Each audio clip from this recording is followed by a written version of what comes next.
Ótimo. Voltando aqui, ó, com o citoesqueleto. Toda a célula, ela tem uma forma característica, tá? Se ela é uma célula de tecido pavimentoso, de tecido cilíndrico, de tecido muscular, toda célula de determinado tecido vai ter uma estrutura básica. E essa estrutura básica, ela é determinada pelo citoesqueleto. Então, o citoesqueleto é que vai desempenhar o papel mecânico de suporte para manter a forma da célula. E ainda ele vai ajudar a organização dos componentes intracelulares. Tá? Então, ele é constituído principalmente por microtúbulos ou filamentos de actina, né, que são filamentos de proteína característicos até de contração. Então, é por isso que a célula ela tem a capacidade de mudar forma dentro de um tecido, mas não tem a capacidade ela muda a forma de acordo com o que o tecido precisa, mas ela precisa de uma estrutura básica, tá? Então, a gente viu todos os componentes, tá? De dentro da célula, principalmente.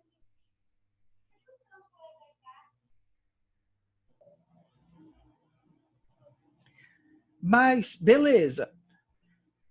A célula precisa se apoiar em alguma coisa para que ela se organize, né? Para formar um tecido, não é? Então, é célula ligada a célula apoiada em alguma coisa. Então, fora da minha célula, eu vou ter componentes que vão servir ainda de base. Vamos supor, a gente precisa subir uma parede, né, numa construção civil. Essa parede precisa ser apoiada em algum lugar, não é? Então, a gente vai ter uma estrutura onde essa parede vai ser construída. Isso vai ser a nossa matriz extracelular. Essa matriz extracelular vai ser o espaço fora da célula, tá? Que vão ser ter uma característica fibrosa, tá? Mediado por diferentes tipos de proteínas que vão organizar uma rede onde essa célula vai se alojar para construir o tecido, tá? Essa matriz extracelular vai ser diferente para os determinados tipos de órgão, tá? E vai ser característico, né, de tecido conjuntivo, tá? Essa matriz extracelular, ela é escassa em tecido nervoso e epitelial. E a gente vai ver o porquê mais para frente. Então, é através da matriz extracelular que eu vou ter o fornecimento de condições adequadas para o funcionamento dessa célula, tá? E vimos o que acontece, o que tem dentro da célula, tá? E o que tem fora da célula. Então a gente viu átomo, a gente não precisa saber, mas a gente precisa partindo da célula. Uma célula em si não quer dizer nada para a gente, até porque no nosso organismo complexo, um conjunto de células gera um tecido. E um tecido vai gerar um órgão. Vários tecidos, né, vão gerar um órgão. Então, tendo uma base do que uma célula é comumente constituída, a gente consegue ver agora como essas células organizadas vão gerar tecidos. Então, aqui, olha, no nosso organismo, tem N tipo de tecidos diferentes. Então, vamos falar. O primeiro que a gente pode falar é o tecido epitelial, tá? Ele é um dos principais grupos de tecido. Por quê? Porque ele tem como função principal revestimento. Então, tudo o que é revestido no nosso organismo vai ser revestido por tecido epitelial. Então, vamos lá. Então, quer dizer que pele, né? Não tem sobra não, gente, eu sou gordo. Então, vamos lá. Pele é tecido epitelial? Sim. Entendeu? Mas só que é um conjunto de tecidos epiteliais. Espera aí um pouquinho. Desculpa. Não é corona, tá, gente? Aqui é voz mesmo. Professor, Oi. é verdade que a gente tem a primeira pele, a segunda e a terceira pele? São três, desculpa. São 3 camadas de pele que a gente tem.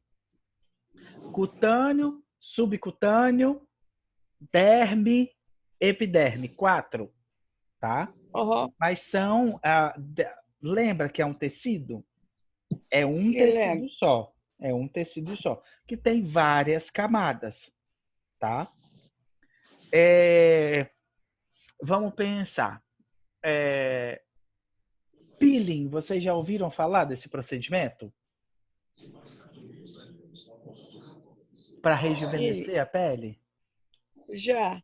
Então, esse peeling, ele tem a capacidade de tirar a, uma camada grossa da nossa epiderme, expondo células novas, por isso a gente fica com a pele mais linda, mais sedosa, mais com aspecto de nova.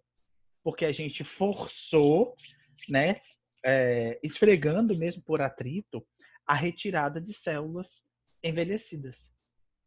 E isso é característica desse tipo de epitélio aqui, ó. Epitélio estratificado pavimentoso.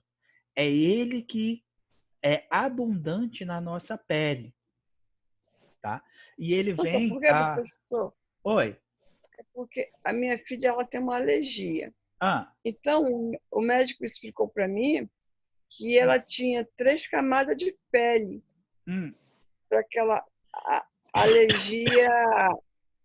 Por isso que surgia aquela alergia. Se mordesse algum tipo de mosquito ou qualquer tipo de inseto, aí a alergia dela aparece como uma bolha como uma queimadura.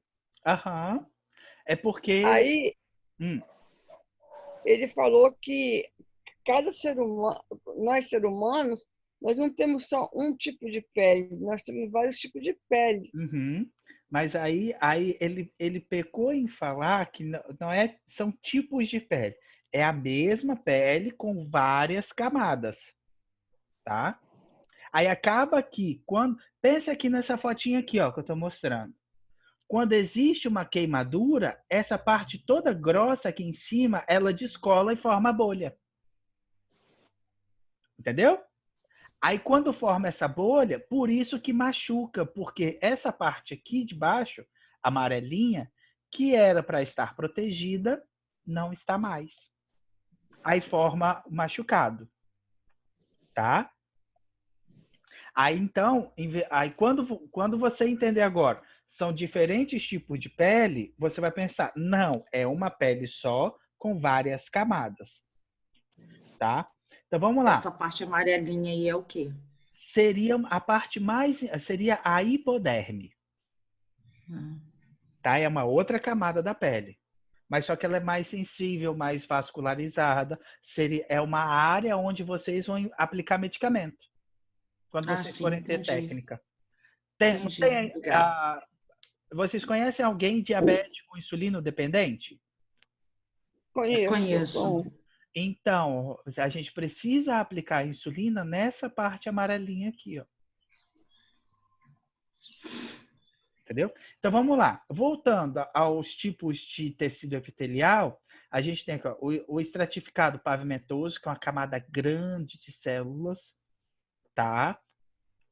Capaz de escamar. Então, no esôfago e na pele a gente tem. O epitélio pavimentoso simples, que é um epitélio de revestimento, mas que reveste estruturas que precisam ter a habilidade de troca. Daqui a gente vai lá nos alvéolos pulmonares. Temos o epitélio simples colunar, que é uma coluna.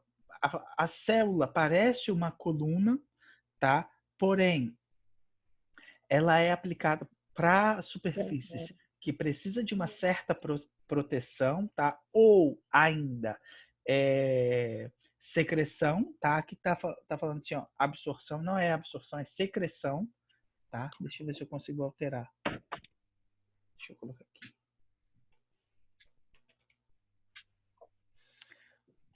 Ela é abundante no nosso estômago. Existe ainda epitélio misto ou epitélio de transição, né? Que tem uma camada tanto de estratificado quanto de colunar, tá? Isso são para órgãos que têm a propriedade de distensão, tá? Como bexiga e uretra. E o epitélio pseudoestratificado, ciliado, que são tecidos de revestimento de áreas que têm produção de secreção, tá? Como a mucosa nasal, e o epitélio simples cúbico, né? Que é formado por uma camada de células apoiado sobre uma camada simples de célula, como o epitélio simples pavimentoso. Só que é característico de túbulos e ovários. Então, gente, são diferentes tipos de tecido com funções diferentes para órgãos diferentes, mas todos eles são tecidos epiteliais. Olha que legal. Legal. Complicado pra caramba. Então, se eu falar tecido, qual é o tecido epitelial típico do estômago? Epitélio simples colunar. Lógico que eu não vou pedir isso, pelo amor de Deus, tá? Pelo amor de Deus, não faz isso não, professor, muito complicado. Não, eu prefiro pedir função, tá? Até porque epitélio a gente precisa saber como é a estrutura do tecido para saber como ele funciona. Por isso eu estou falando isso, tá? Então vamos lá. Todo tecido epitelial vai estar embasado, vai ter sustentação por um tecido conjuntivo. Os dois vão estar juntos, tá? Até porque no tecido epitelial eu vou ter mais célula e no tecido conjuntivo eu vou precisar de uma matriz extracelular mais forte, tá? Então vamos lá. O tecido conjuntivo ele é característico por ser rico em colágeno. Isso, colágeno, aquele que deixa a pele firme. E todo mundo não quer ficar velho, né, professor? Exatamente. E a gente fica velho justamente porque o nosso tecido conjuntivo vai perdendo a propriedade de produzir proteína. Produzir colágeno, desculpa, gente. Ou o colágeno produzido ali, ele já não é tão firme quanto era antigamente. Entendeu? Então, isso que dá a característica de senescência do nosso tecido conjuntivo. E existe só um tecido conjuntivo? Não, papai do céu. A engenharia, não vou colocar a culpa no papai do céu, né? Porque ele é perfeito, né? Mas a engenharia que ele usou, olha pra gente aprender, tá? Tá complicado, hein? Eu já falei que o dia que eu tiver meu encontro com ele, eu vou tentar assim, por que você fez isso? Então, vamos lá. Dentro do tecido conjuntivo, a gente tem o tecido conjuntivo propriamente dito, ou tecido conjuntivo frouxo, né? Ele vai dar ao tecido essa característica aqui, ó, tá? Então, é um tecido conjuntivo que vai dar sustentação a, tipo assim, a um vaso sanguíneo, né? Que precisa de uma certa mobilidade. Então, a camada em torno do vaso sanguíneo vai estar preenchida por tecido conjuntivo propriamente dito frouxo, tá? A gente tem ainda o tecido conjuntivo propriamente dito denso. Mas olha o quão mais organizado é o denso. Então, ele precisa ser mais apertado em função da função que ele vai exercer. Então, o tecido conjuntivo denso, ele é para estruturas mais firmes, tá? Tipo pele, pausa dramática. Não contem no envelhecimento, tá? Para pele, tá? E tendões. Então, são estruturas mais firmes, tá? Que precisam ser mais tenazes, mais resistentes, tá? Até porque, se a gente for pensar em pele, a nossa pele estica, sim, mas ela estica até certo ponto, tá? A gente tem tecido elástico, tá? Que ele é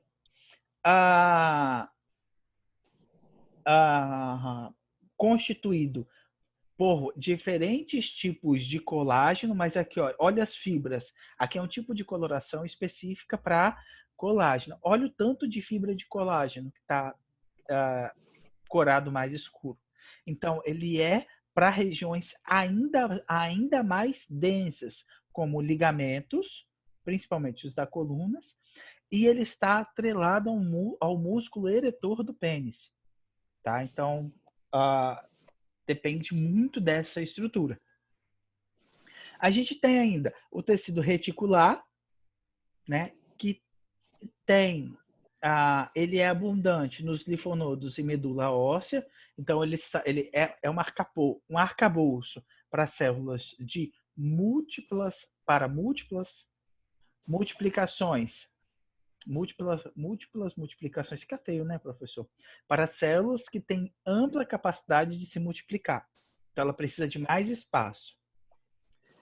O tecido adiposo, que é o nosso inimigo, né? Que, querendo ou não, é o nosso maior depósito de energia na forma de triglicerídeo, só que esse triglicerídeo ele precisa estar contido dentro da célula. Por isso que quando a gente faz exame lá de triglicerídeo, colesterol, HDL, LDL, VLDL, tem como quantificar isso no sangue, mas quando muito alto é prejudicial à saúde. Os triglicerídeos precisam estar contidos dentro do tecido adiposo.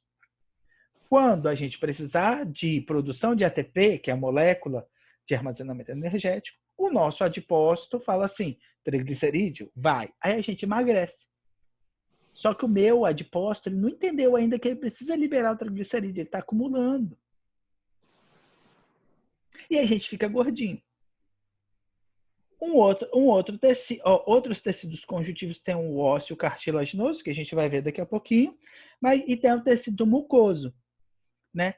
Ele tem uma consistência gelatinosa, isso vai derivar principalmente da matriz extracelular onde ele está inserido, cujas principais células são fibroblastos, e esse aqui é um tecido característico do nosso cordão umbilical. Tá? Então, esse aqui vai aparecer numa situação muito particular, quanto os outros vão estar presentes no organismo como um todo e ser utilizados no dia a dia. Aí a gente vem tecido ósseo e cartilaginoso, onde a gente tem, ó, de cartilagem, a gente tem 3, a cartilagem hialina, elástica e fibrosa. A hialina ela é a mais frequente, tá? E ela pode ser substituída por tecido ósseo, tanto denso quanto esponjoso, mas ele é um material mais liso e límpido, e ele costuma estar encapando áreas de contato de osso. Como eu gosto de frango, eu vou usar o frango, um frango como exemplo. Uma cartilagem, beleza. Aí você fez pro almoço de domingo, coxa sobre coxa assada, tá?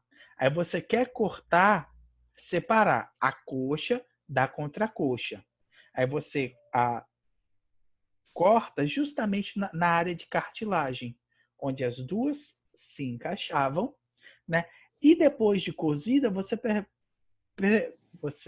percebe que na cabeça do osso da coxa solta uma cartilagem branca. Essa cartilagem é o que a gente chama de cartilagem hialina. Vocês conseguem lembrar onde está? Né? Pasmem, do frango, tem gente que não gosta da textura, tá? Fazer a ingesta dessa cartilagem fomenta para o nosso organismo substrato para melhorar a nossa cartilagem. Por isso que é bom comer. Tá? Tem gente que não gosta da textura e tal. Eu adoro. Enfim. Eu também. Oi? Não escutei. Eu também. Pai, mastiga até aquele ossinho, professor. Chupa até aquele ossinho. Então, estando pronto, eu tô mandando para dentro, quero nem saber. Então, gente, isso é só para ilustrar o que é a cartilagem hialina, tá? Porque é a que a gente mais consegue ver. A cartilagem elástica, ela também é rica em colágeno, mas ela é mais característica de órgãos que a gente não consegue ver, como a epiglote e laringe. Tá? A cartilagem fibrosa, ela é que faz ligar ossos, que liga ossos em que não tem mobilidade, né? Vamos pensar, ossos da costela que liga aqui ao externo, eles têm uma mobilidade muito particular, né? Que eles só fazem o movimento da respiração, então eles não precisam se movimentar muito. Então, eles podem ser soldados com mais firmeza. Aí, a partir disso, eles vão usar esse tipo de cartilagem. E, gente, cada fotinha dessa é uma foto de microscopia óptica, tá? Então, como a gente consegue ver esses tecidos. No que diz respeito ao osso, a gente tem dois tipos, tá? O osso compacto e o osso esponjoso. Como que a gente consegue diferenciar isso? Aí eu volto lá na perna do frango, no osso da coxa, né? O osso esponjoso, ele vai ser característico de interior do osso. Vai estar por dentro. Já o osso compacto é o osso mais duro, é o osso de fora, tá? Diferença entre osso compacto e osso esponjoso. A gente consegue perceber mais quando a gente cozinha um frango de granja e um frango do pé duro, tá? Ou um frango caipira. A característica do frango caipira é ser mais velho, né? Por isso, os ossos do frango caipira são mais duros. Por quê? O esponjoso se transformou em osso compacto em detrimento da idade. Por isso, até que com o evoluir da idade, nós humanos vamos perdendo elasticidade. Por quê? O que era mais elástico, como esses tipos de cartilagem aqui, vão se tornando mais densos. mais compacto, menos elástico. Tudo bem? Tecido cartilaginoso ósseo, conjuntivo, ok. Agora a gente passa para tecido muscular. A gente tem 3 predominantes: o esquelético, o cardíaco e o liso, tá? Diferenças entre eles. Aí aqui a gente tem, ó, organização celular, tá? Eles são organizados diferentes e têm funções diferentes em detrimento dessa organização. Então, um tecido esquelético, ele tem uma contração forte, rápida, porém descontínua e voluntária. Vamos lá. Características de músculo esquelético é ele ser voluntário. Então, vamos lá. O meu sistema nervoso vira para o braço. Mexe braço. Aí vai uma informação daqui para o braço, mexer. Então, toda essa sinalização foi para um músculo esquelético, né? Porque eu precisei mandar ele se mexer. Então, tudo que o nosso organismo manda mexer, é voluntário. Porém, existe o músculo de contração involuntária. O que é músculo de contração involuntária? Você manda na sua respiração? Não. Você fala assim, Não.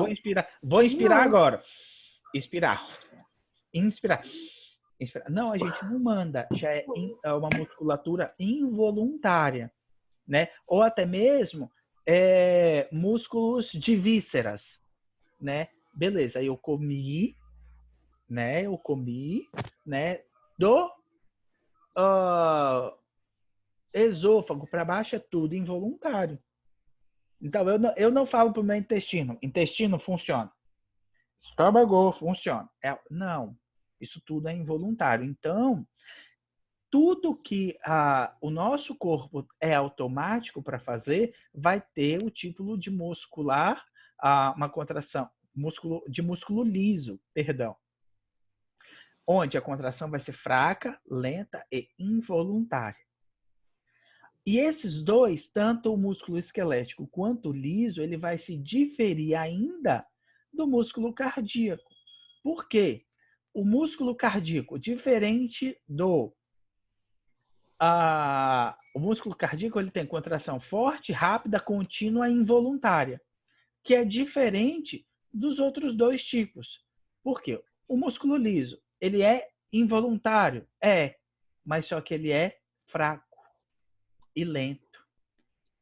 O que é diferente, o cardíaco é diferente do esquelético, por quê? Ele é involuntário, mas é forte, igual, se não mais. Entendeu? E ainda a gente tem a organização, que é bem diferente entre os três. Então, entre esses três aqui, eu consigo perguntar para vocês qual é a diferença entre eles. Lógico que eu não vou fazer isso. Ou vou, não sei. Mas não, professor, vai complicar a mente da gente. Você é ruim agora. É muita coisa, porque a distância é muito ruim. Se fosse presencial, seria mais fácil, porque a gente estaria numa sala para ver tudo. Sim, mas aí, calma, gente, tudo vai se ajeitar, tá? Tanto que a prova vai ser de múltipla escolha, então sempre vai ter como correr e pesquisar. Então vamos lá. E o senhor vai dar exercício assim para a gente poder responder, procurar? Infelizmente eu não vou ter tempo para isso. Aí eu vou precisar que vocês sejam ativos quanto a isso para me mandar dúvidas, ok? Tá. Então, vamos lá. Ainda falando sobre os diferentes tipos de tecido, a gente tem o tecido nervoso, que é o tecido mais sensível de todos os nossos tecidos. O tecido nervoso ele é o mais sensível, tanto que ele é o tecido dos sentidos. Ó. Então, ele vai ser organizado para transferência de informação. Então, ele vai ter a organização celular característica para envio e recepção de informação. Aí eu tenho os gânglios neuronais, o corpo do neurônio, aqui eu tenho um neurônio direto num vaso. Então, dependendo da informação e para onde ela vai, o neurônio vai ser específico para. Lembrando que ele, sendo o tecido mais sensível, ele é o tecido que mais sofre prejuízo no que diz respeito ao envelhecimento do nosso organismo. Tá? Ele é o mais sensível também. Só um momento.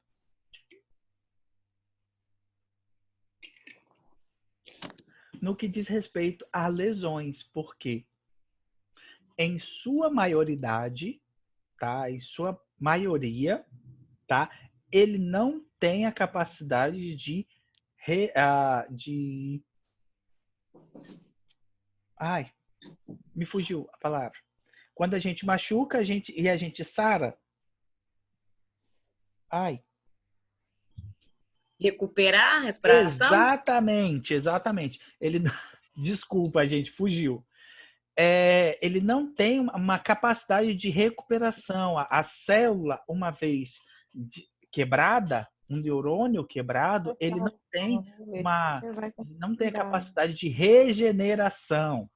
Era essa palavra que eu estava procurando. Primeiro, depois eu que vai comprar. Assim, depende do neurônio e depende da área afetada, tá? Então, o neurônio tem uma capacidade de regeneração quando comparada a outras células muito pequena ou insignificante, tá? Mas isso, ele tem a capacidade de se regenerar, mas é muito pequeno, tá? Aí vamos supor, corte na pele. Dependendo do corte na pele, em 3 dias você já tem o estabelecimento de uma estrutura característica de regeneração. Para um neurônio, nem tanto. Entendeu? Então, vai depender do tipo celular para o tipo de regeneração. Tá? Um outro tecido muito complexo e intrigante que eu nunca entendi até hoje, tá? Existe uma professora na escola, que é a professora Adriana, que ela é especialista em células sanguíneas. Então, ela é hematologista.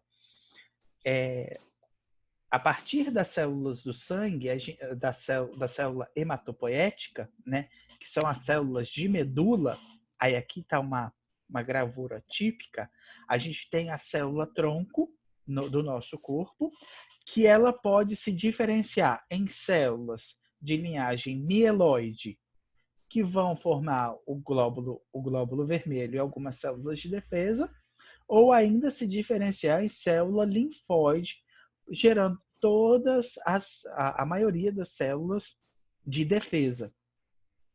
Aí vocês podem perguntar, então quer dizer, professor, que no meu corpo já existe uma célula tronco, mesmo eu sendo adulto?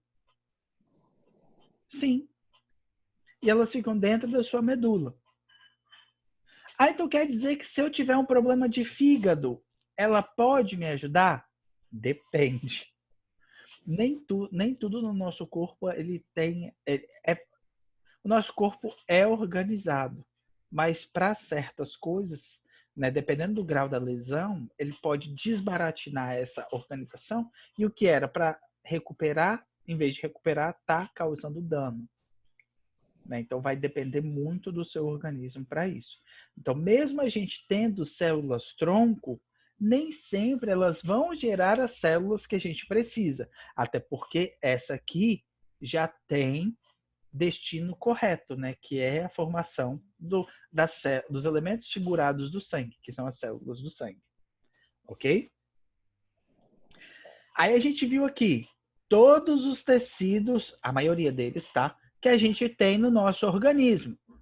Então a gente viu lá diferentes tipos de célula gerando diferentes tipos de tecido. E esses tecidos em conjunto vão formar os sistemas. Esses sistemas orgânicos vão ter funções específicas.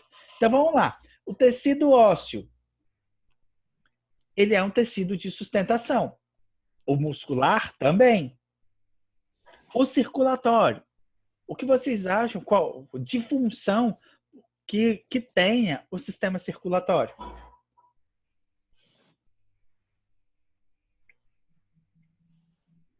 Circulação do sangue?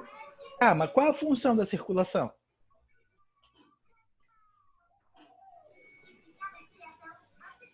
Não sei. Não sei. Ahá! Então, gente, o sistema circulatório, ele vai ser responsável por levar nutrientes para todas as células do nosso organismo. Por isso que ele precisa circular. Aí no sistema circulatório a gente tem o sangue arterial e o sangue venoso, né? E aí a gente vai ver isso quando a gente for estudar a particularidade de cada sistema. O sistema digestório, vocês sabem para que ele funciona. Não é? Digerir os alimentos, sei lá. Isso aí. Aí vamos supor, tô no churrascão, né? Comi aquela carne ao ponto, tá? Ao ponto. Mal passado não. Ao ponto.